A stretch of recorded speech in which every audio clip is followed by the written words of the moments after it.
Bismillahirrahmanirrahim. Assalamualaikum warahmatullahi wabarakatuh. Yang terhormat Bapak Jalaluddin, pengampu mata kuliah Manajemen Keuangan Syariah. Baiklah, perkenalkan, nama saya Romi Nasr Liliantosa dengan NIM 1041900018. Di sini saya akan memenuhi tugas perkuliahan saya dengan menjelaskan bagian dari manajemen keuangan syariah. Di sini saya akan menjelaskan tentang pembagian instrumen keuangan syariah.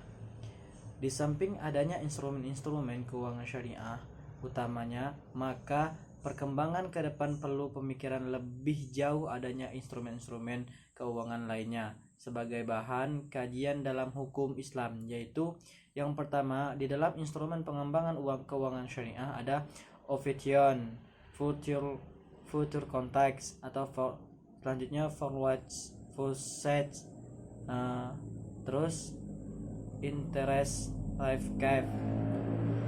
Seterusnya lagi ada forward late agreement, dan yang terakhir ada repo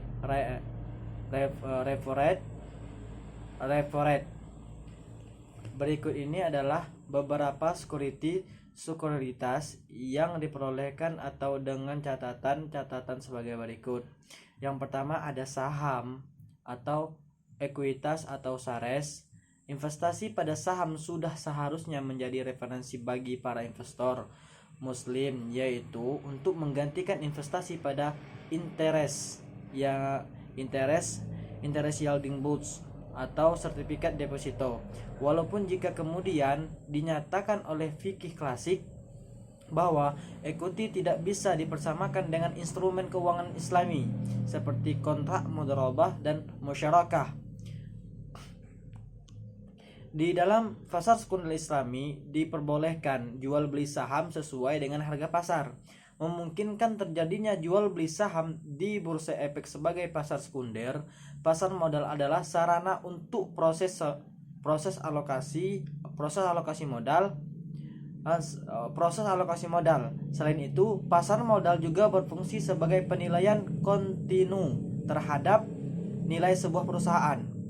Yang ketiga, yang selanjutnya ada margin trading. Margin trading ini adalah aktivitas penjual kredit atau bisa disebut juga aktivitas penjual kredit penjualan saham secara margin. Maka para investor diperlukan untuk mempunyai deposit pada broker yang nilainya merupakan persentase tertentu dari saham yang akan dibeli. Selanjutnya, broker meminjamkan dulu dananya untuk membeli saham yang diminta. Dan ada juga di dalam manajemen keuangan syariah ini yang disebut dengan Islamic bonds atau muqaradah bond yang diajukan sebagai alternatif pengganti interest bearing bonds. Instrumen keuangan ini sudah mendapatkan pengesahan dari IAC Academy di Yordan. Islamic bonds tujuan Islamic bonds ini adalah pendanaan proyek tertentu yang dijalankan perusahaan tersebut, yang dijalankan oleh perusahaan-perusahaan Islami yang menginvestorkan di manajemen keuangan syariah. Proyek ini sifatnya terpisah dengan aktivitas umum perusahaan keuangan, distribusi secara pendidik berdasarkan persentase tertentu yang telah disepakati. Yang selanjutnya ada pasar sekunder untuk bonds.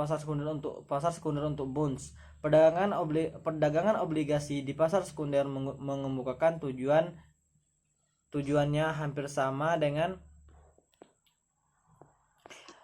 sama semua dengan Islamic bonds yang dibeli untuk investasi jangka panjang sampai jatuh tempo. Trading tetap terjadi, namun hanya ada jatuh tempo dengan harga pada pasar sama dengan nominal yang tertera pada sahdah al-dain. Islamic bonds tidak diperbolehkan dalam Islam karena di dalamnya terdapat jual beli utang hal yang demikian adalah riba. Jadi Islamic pun ini tidak diperbolehkan dalam agama Islam karena dalam hal tersebut mengandung utang piutang yang dimana utang piutang tersebut adalah mengandung bunga. Jadi di bunga itu disebut juga dengan riba. Dalam Islam tidak diperbolehkan adanya namanya riba. Mungkin hanya itu yang dapat saya sampaikan dari menjelaskan tentang manajemen keuangan syariah. Saya akhiri. Wassalamualaikum warahmatullahi wabarakatuh.